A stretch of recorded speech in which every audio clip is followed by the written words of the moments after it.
Meus amigos, meus irmãos, sejam novamente muito bem-vindos aqui no nosso canal de Estudos Espíritas. Você que está aqui pela primeira vez, se inscreva também no nosso canal para que a cada sábado, possa participar conosco de uma nova reflexão. Meus amigos, meus irmãos, hoje nós vamos estudar sobre as dores morais que alcançam o espírito quando está de volta ao mundo espiritual e que reiteradamente veio transgredindo as leis divinas. Isso. Então lá não tem mais nada de físico, porque deixamos na matéria o nosso corpo físico. Temos sim no mundo espiritual as repercussões, mas as dores definitivamente, gente, são morais e muitas vezes muito contundentes para aqueles espíritos que retornam carregando consigo muitas culpas, muitas transgressões, muito desrespeito a seus semelhantes. Então nós já estudamos aqui que na justiça divina não há o que, gente? Privilégios. Cada espírito recolherá no mundo espiritual exatamente daquilo que plantou, daquilo que é. Porque na pátria espiritual, que também chamam de erraticidade, que é o intervalo entre duas encarnações, o espírito vai estar com quem?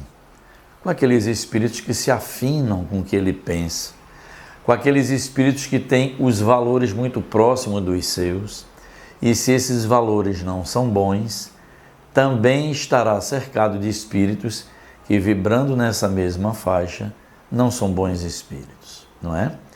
Então nós estaremos em regiões do mundo espiritual ajustadas diretamente àquilo que nós somos, àquilo que pensamos, diretamente ligado às nossas vibrações. Aquilo que nos envolve, aquela nossa psicosfera, que já estudamos aqui, a resultante do que a gente pensa, nos identifica no mundo espiritual. Veja aqui algumas instruções dos espíritos, como é interessante nesse tema. Na erraticidade, o espírito descortina, de um lado, todas as suas existências passadas, de outro, o futuro que lhe está prometido e percebe o que lhe falta para atingi-lo. É qual viajor que chega ao cume de uma montanha, vê o caminho que percorreu e o que lhe resta para percorrer a fim de chegar ao fim de sua jornada. Essa imagem eu acho muito bacana, gente. Quanto mais a gente evolui, é como se realmente nós, espíritos, subíssemos no cume de uma montanha. Olha de um lado o que já percorreu e do outro o que falta ainda percorrer. Quanto mais evoluímos, mais nós enxergamos nossa existência na totalidade. É como que se passado, presente e futuro, eles fossem quase que uma coisa só. Mas isso é para os espíritos que evoluíram um pouco mais, não é? Quando o espírito chega muito comprometido ao mundo espiritual, ele vislumbra aquilo que fez, porque lhe serve até de prova, não é? Lhe serve até como espiar, ele vê tudo que já fez nas outras existências e normalmente esse espírito que vem comprometido, ele vai precisar sim, não só de uma nova existência, como de muito amparo no mundo espiritual, para que retome o seu alinhamento com as leis divinas.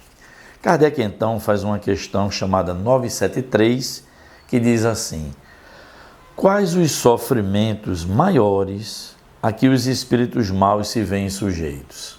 O que é que ele chama aqui, gente, de espíritos maus? Aquele que vem reiteradamente transgredindo as leis divinas, que deixa de fazer o bem que poderia ser feito. Nós vamos detalhar isso mais adiante. Mas que tipo de dores sofrem esses espíritos quando retornam ao mundo espiritual? Eles dizem: não há descrição possível das torturas morais que constituem a punição de certos crimes.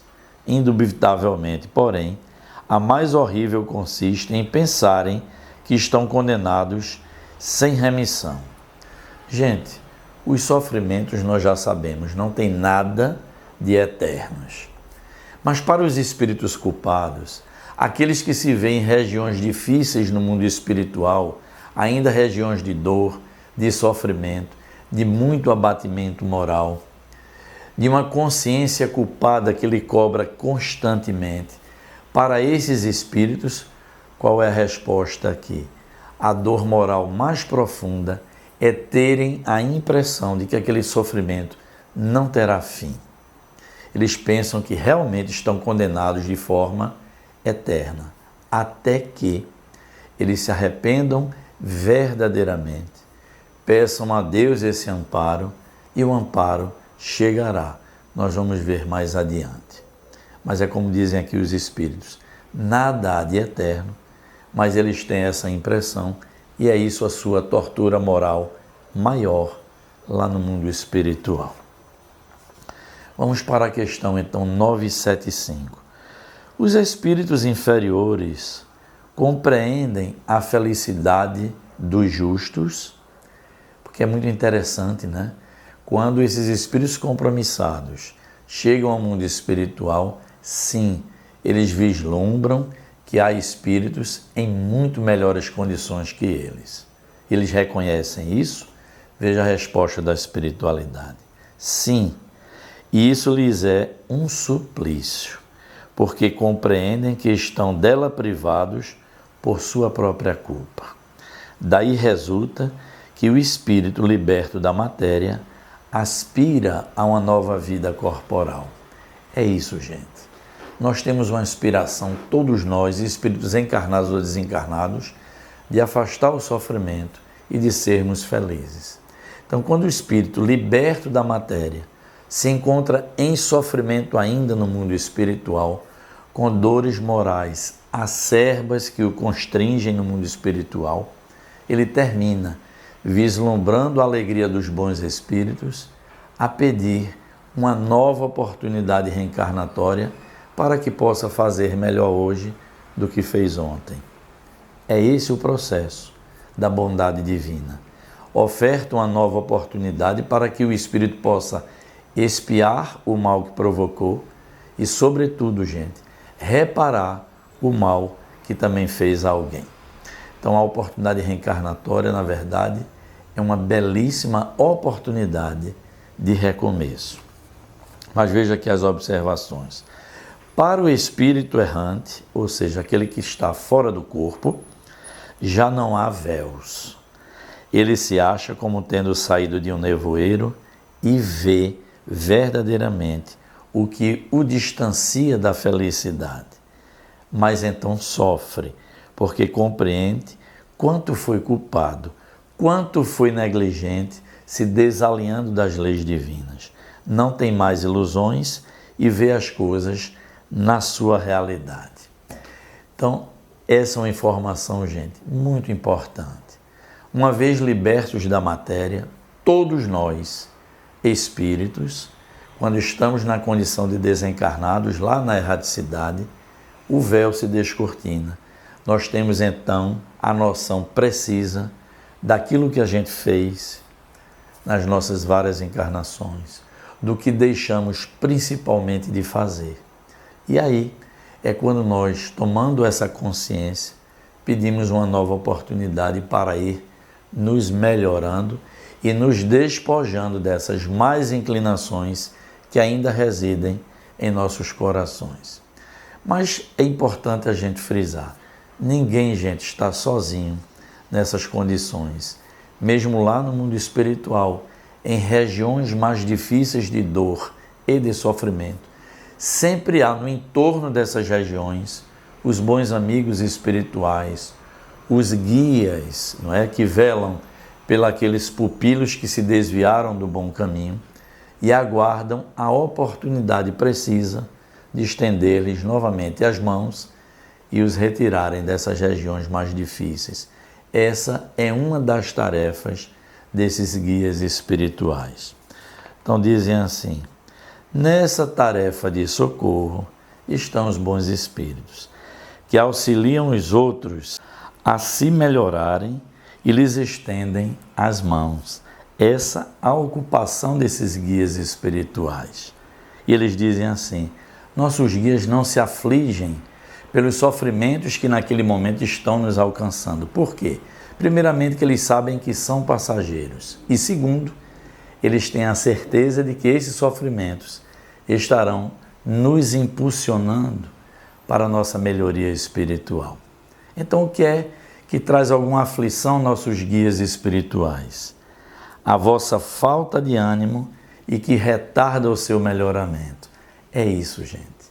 Os nossos guias espirituais se afligem quando vê que nós não estamos atendendo às suas rogativas, com a falta de resignação, a falta de humildade de perceber que nós fomos os causadores desse desequilíbrio em nós próprios, e aí nós vamos retardando.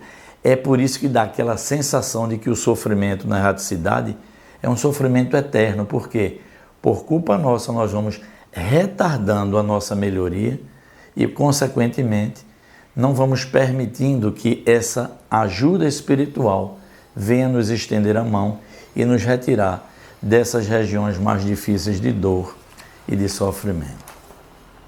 Nos encaminhando para o final, gente, de nossa reflexão, vamos trazer aqui o que é mais importante nesse estudo. Veja como é o detalhamento do que dizem os Espíritos. Ficai sabendo, o Espírito sofre por todo o mal que praticou, ou de que foi causa voluntária, por todo o bem que houvera podido fazer e não fez, e por todo o mal que decorra de não haver feito o bem. Gente, é isso. A nossa omissão, muitas vezes, nos complica perante a justiça divina, porque as situações surgem e nós tínhamos a possibilidade de atuar no bem, de desfazer, por exemplo, uma injustiça, de amparar quem mais estava precisando. E nós muitas vezes dizemos o quê?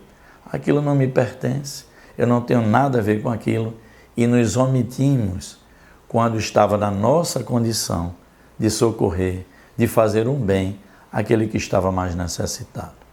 E o que dirá aquele que voluntariamente pratica o mal, que ainda vibra nessa faixa de desrespeito, de praticar o mal com outras pessoas, então chega realmente com a consciência muito culpada no mundo espiritual. A outra dor moral a que estão sujeitos é o final, gente, de nossa reflexão, mas não menos importante. Diz assim: e que muito impacta o espírito é justamente a consciência do tempo perdido. Meus amigos, nós já estudamos várias vezes aqui que a reencarnação, esse momento em que nós estamos aqui vivendo, é um grande presente de Deus para nosso aperfeiçoamento intelectual, para nosso aperfeiçoamento moral, para que nós possamos atuar no campo do bem.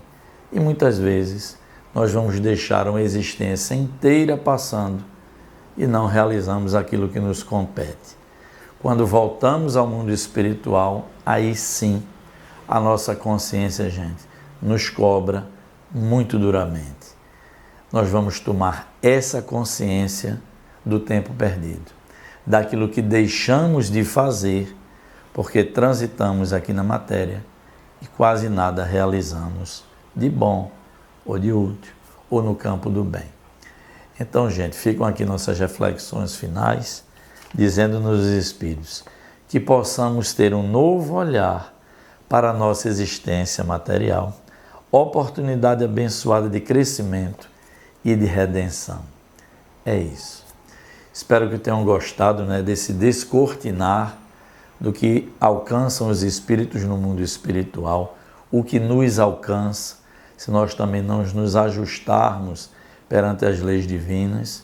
E aí, obviamente, o sofrimento não será eterno, mas no mundo espiritual estaremos em regiões próprias àquilo que nós pensamos, àquilo que nós acreditamos, tudo ajustado às nossas próprias vibrações. Aí reside a justiça divina, porque não há verdadeiramente privilégios. Espero, gente, que tenham gostado, que Deus nos abençoe, encha nossos lares hoje de muita tranquilidade. E vou pedir mesmo a vocês, gente, Deixe aqui no canal o seu joinha, que isso nos fortalece. Comentem durante a semana. Se tiverem dúvidas, no local dos comentários aqui no canal, deixem suas dúvidas também e teremos muita alegria de mais adiante, naquele estudo, de perguntas e respostas, poder atender a todos vocês. Muita paz, muita luz e até o próximo sábado.